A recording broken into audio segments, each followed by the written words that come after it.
My Lords, the movers of the motion emphasise the technical and modest parameters of the proposed laws.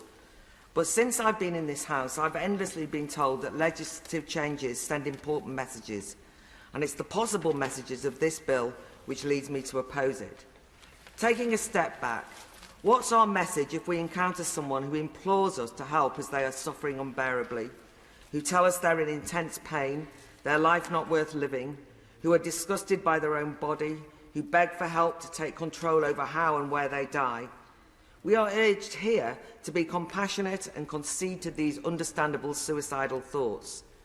But perhaps my Lords might pause more if you know these pleas are taken from a self-harming site, teenagers on message boards on online suicide sites, and they include an anorexic young woman who loathes her body and a bullied, despairing young man about to jump off a bridge.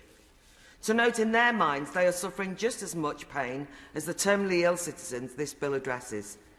In my view, when anyone of any age says they want to die, there's only one message. We cry out loud, don't do it.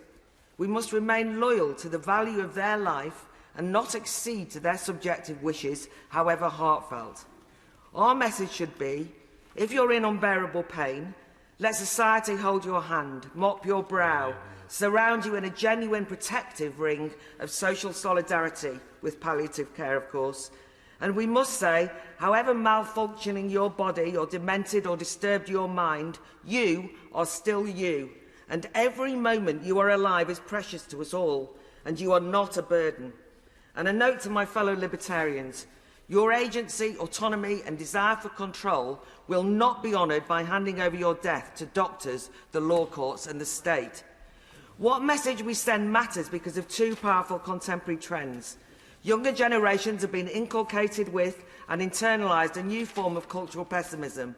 Too many are consumed by dystopian, angst-ridden fears of the future. Anxiety and mental health problems are spiralling. Our task surely must be to reassure, to make a positive, life-affirming case for the value and worth of human life, whatever the challenges, circumstances or discomfort, the very opposite of the message of this bill. And secondly, for those same young people, often psychological pain and physical pain are interchangeable. And that erosion of the distinction of types of harms is causing major free speech disputes when words and ideas are treated on a par with violence. Regardless of my qualms about that approach, it's now a social norm. So those who say, don't worry, this law will never lead to those suffering mental anguish being allowed access to state-endorsed assisted death, I'm just not convinced. And that's just one of the many reasons why I'm firmly against the bill. Yeah.